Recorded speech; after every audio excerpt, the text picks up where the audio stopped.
Assalamualaikum warahmatullahi wabarakatuh. Baiklah, saya akan menjelaskan materi perkuliahan teknologi sedia informasi semi solid dan cair. Perkenalkan, nama saya Dr. Rizal dengan NIM 1801111. Evaluasi gel.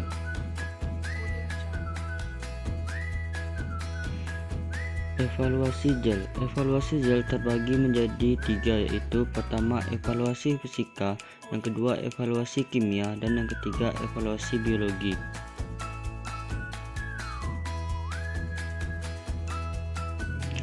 Evaluasi fisika. 1. Penampilan. Organoleptis merupakan pengujian kualitas suatu bahan atau produk menggunakan panca indera manusia. Organoleptis biasa dilakukan secara makroskopis dengan mendeskripsikan warna, kejernihan, transparansi, kekeruhan, dan bentuk sediaan. Yang dilihat adalah penampilan, warna, dan bau.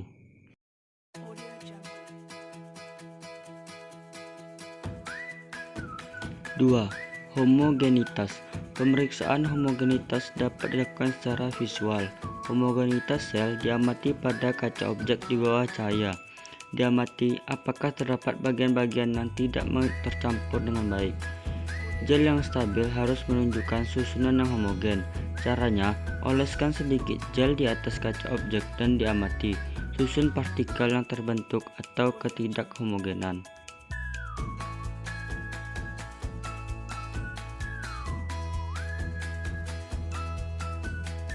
Yang ketiga itu viskositas. Viskositas merupakan gambaran suatu benda cair untuk mengalir. Viskositas menentukan sifat sediaan dalam hal campur dan sifat alirnya pada saat diproduksi. Dimasukkan ke dalam kemasan, serta sifat-sifat penting pada saat pemakaian seperti konsistensi, daya sebar, dan kelembapan. Selain itu, viskositas juga akan mempengaruhi stabilitas fisik dan ketersediaan hayati. Semakin tinggi viskositas, waktu retensi pada tempat aksi akan naik, sedangkan daya sebarnya akan menurun. Viskositas juga menentukan lama letaknya sediaan. Sehingga obat dapat dihantar dengan baik, viskositas sediaan dapat dinaikkan dengan menambahkan polimer.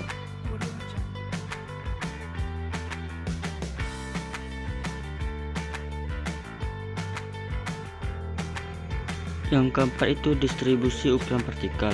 Prosedurnya, sebarkan sejumlah gel yang membentuk lapisan tipis pada slide mikroskop.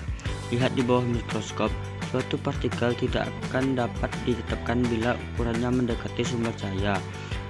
Bentuk cahaya putih suatu mikroskop bisa dapat mengukur partikel 0,4 sampai 0,5 nanometer. Dengan lensa khusus dan sinar UV, batas yang lebih rendah dapat diperlukan.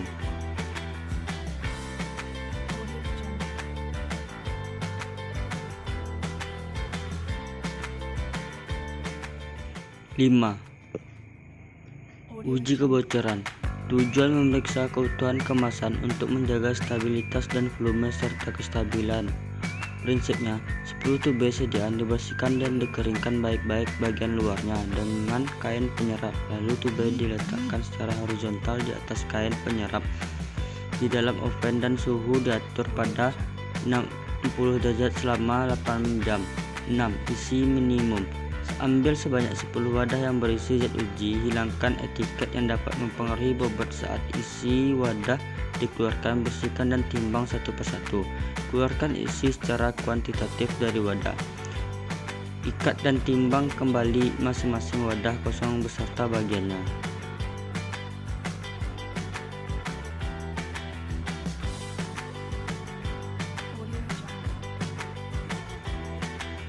7. Penetapan pH dilakukan dengan menimbang 10 gram sediaan, dilarutkan dalam 50 ml aqueous dalam beker gelas, ditambahkan aqueous hingga 10 ml. Lalu aduk hingga merata. Larutan diukur pH-nya dengan pH meter yang sudah distandarisasi. Ukur dengan pH meter dan catat pH yang ditunjukkan. 8. Uji pelepasan bahan aktif dari sediaan gel. Prinsipnya, mengukur kecepatan pelepasan bahan aktif dari sediaan gel dengan cara mengukur konsentrasi zat aktif dalam cairan penerima pada waktu-waktu tertentu.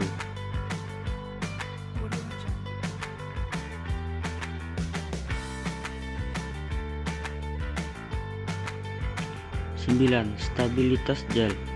Gel suatu sediaan viskoelastis dapat ditentukan dengan menggunakan penetrometer, dan ini berupa logam kerucut atau jarum. Dalamnya penetrasi yang dihasilkan dilihat dari sudut kontak dengan sediaan di bawah suatu tekanan.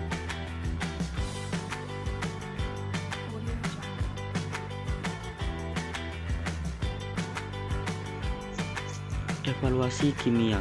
1. Identifikasi zat aktif. Pengujian ini dilakukan dengan cara melarutkan kristal EPMS di dalam metanol dan dibuat larutan induk dalam konsentrasi 5000 ppm. Larutan induk dibuat dengan cara melarutkan 50 mg kristal dalam metanol prokromatografi hingga 10 ml. Selanjutnya, dari larutan induk tersebut dibuat larutan dengan konsentrasi 100 ml sebanyak 5 ml dan dianalisis dengan menggunakan GCMS.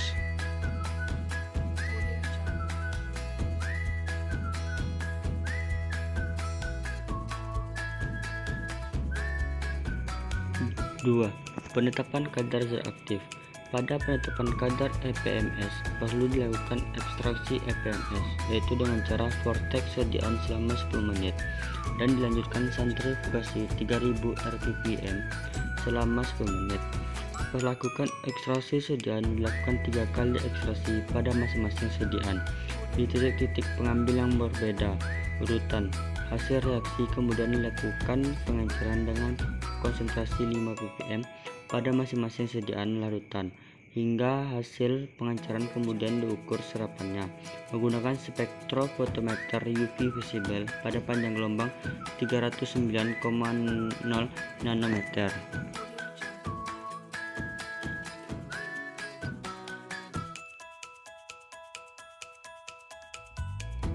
Selanjutnya itu evaluasi biologis. Yang pertama, uji penetapan potensi antibiotik. Aktivitas potensi antibiotik dapat ditunjukkan dengan daya hambat terhadap mikroba. Ada 2 metode umum. Yang pertama itu lempeng silinder dan yang kedua itu cara labung. Lempeng silinder berdasarkan difusi antibiotik dari silinder yang dipasang pada permukaan tegak lurus pada lapisan agar padat pada cairan petri. Cara tabung, metode turbimetri berdasarkan atas hambatan pertumbuhan biakan mikroba dalam larutan serba sama antibiotik.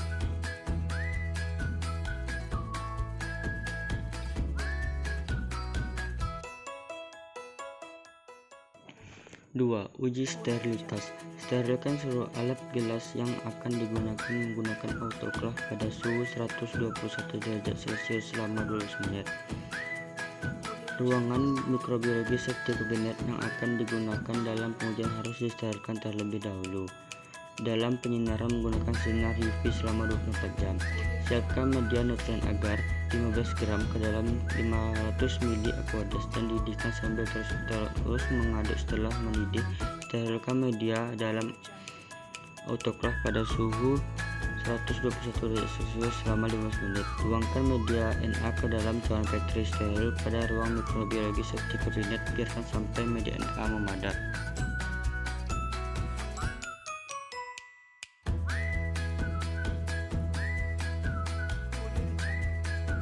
Baiklah, demikian video tentang evaluasi sediaan gel. Semoga video ini bermanfaat bagi kita semua. Lebih dan kurang saya mohon maaf. Saya akhiri, wabillahi taufiq wal hidayah. Wassalamualaikum warahmatullahi wabarakatuh.